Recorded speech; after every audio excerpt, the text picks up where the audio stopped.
जालना जिल्ह्यातील शेतकऱ्यांनी कांद्याच्या गोटाची लागवड केली आहे, पण यंदाची लागवड फेल गेल्याने बरेच शेतकरी नाराज झाले आहेत। नमस्कार महाराष्ट्र रणांगणच्या दर्शक मित्रांनो, आजचा आपला विषय असणार आहे शेतकऱ्यांवर, त्यांनी लागवड केलेल्या कांद्याच्या गोटावर। चला तर मग जाणून घेऊया अधिकची माहिती व्हिडिओमध्ये। जालना जिल्ह्यातील घनसावंगी तालुक्यात कमी लोकसंख्या असलेलं रायरा हे लहानसं गाव। या गावाला पाण्याची कमतरता, पावसाच्या पाण्यावर येथील शेतकऱ्यांची शेती अवलंबून आणि त्या येणाऱ्या पिकावर येथील नागरिकांचा उदरनिर्वाह चालतो। पाण्यासाठी काही लोकांनी विहिरी खोदल्या, बोरवेल पाडले, पण पाण्याच्या समस्येचा प्रश्न काही मिटला नाही। पाऊस चांगला पडला तर विहिरीवर मार्च ते एप्रिल पर्यंत मोटर चालते, पण त्या पाण्याचा मोजका उपयोग शेतकरी ठिबक सिंचनाद्वारे शेतीसाठी करतात। मोजक्या पाण्यावर येणारे पीक घेण्यासाठी येथील शेतकरी प्राधान्य देतात। यावर्षी देखील तोच प्रयत्न शेतकऱ्यांनी केला, मात्र त्यांच्या नशिबी निराशा आली। यावर्षी शेतकऱ्यांनी कांद्याच्या गोटाची लागवड केली। कांद्याचा गोट म्हणजे काय तर ज्याच्यापासून कांद्याचं बी तयार होतं। कांद्याच्या गोटाला कमी प्रमाणात पाणी लागतं।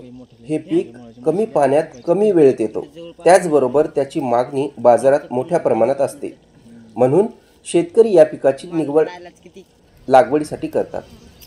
खर्चाच्या दृष्टीने विचार करावयाचा झाल्यास रासायनिक खते आणि कीटकनाशके यांचा वापर या पिकात मोठ्या प्रमाणात केला जातो। कांद्याच्या गोटाला मधमाशा लागणे हा महत्त्वाचा घटक या पिकात मानला जातो। या मधमाशा गोटाचं पोलन करतात। त्यांनी केलेल्या पोलनमुळे कांद्याचं बी तयार होण्यास मदत होते। पण यावर्षी कोणत्याही कांद्याच्या गोट शेताला मधमाशा लागल्या नाहीत। त्यांनी गोटाकडे पाठ फिरवली असं म्हणावं लागेल, त्यामुळे पोलन झालं नाही। पोलन न झाल्याने कांद्याचं बी पूर्णपणे भरले नाही आणि फुलं तसेच जळून जात आहेत। याचा मोठा फटका शेतकऱ्यांना बसत आहे। हाताने पोलन करण्याचा प्रयत्न शेतकऱ्यांनी केला, पण त्याचा तेवढा काही प्रभाव झाला नाही। आता बघूया मधमाशा का येत नाहीत ते। मधमाशांसाठी आवश्यक असते ते पाणी। शेताच्या आजूबाजूला नदी अथवा शेततळे असल्यावर मधमाशा त्यांचं घर तयार करतात व अन्न म्हणून कांद्याच्या गोटावर जाऊन बसतात। पावसाची कमतरता हे एक मुख्य कारण आहे मधमाशांच्या निर्मितीमागे। शेतात अधिक प्रमाणात रासायनिक खतांचा आणि औषधांचा वापर केल्याने मधमाशा पिकावर येत नाहीत। कांद्याच्या गोटाला खर्च मोठ्या प्रमाणात झाल्याने आणि त्यात उत्पादनाचा भरवसा नसल्याने शेतकरी हवालदिल झाले आहेत।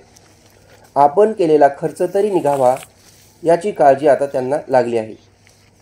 त्यात भर घातली आहे अवकाळी पावसाने आणि गारपिटीने। गारपीट झाल्याने कांद्याचा गोट गळून पडतो। शेतकरी बांधवांना आमची कळकळीची एक विनंती आहे, आपल्या शेतात जेवढा होईल तेवढा रासायनिक खतांचा वापर कमी करण्याचा प्रयत्न करावा, जेणेकरून जमिनीची सुपीकता आणि उत्पादकता टिकून राहील। जेवढ्या प्रमाणात तुम्ही रासायनिक खताचा वापर करता त्याच्या एकपट सेंद्रिय खत वापरण्याला प्राधान्य द्या, जेणेकरून येणाऱ्या पिढींसाठी जमीन सुपीक राहील। आजच्या व्हिडिओमध्ये एवढंच। परत भेटूया एका नवीन माहितीसोबत। धन्यवाद।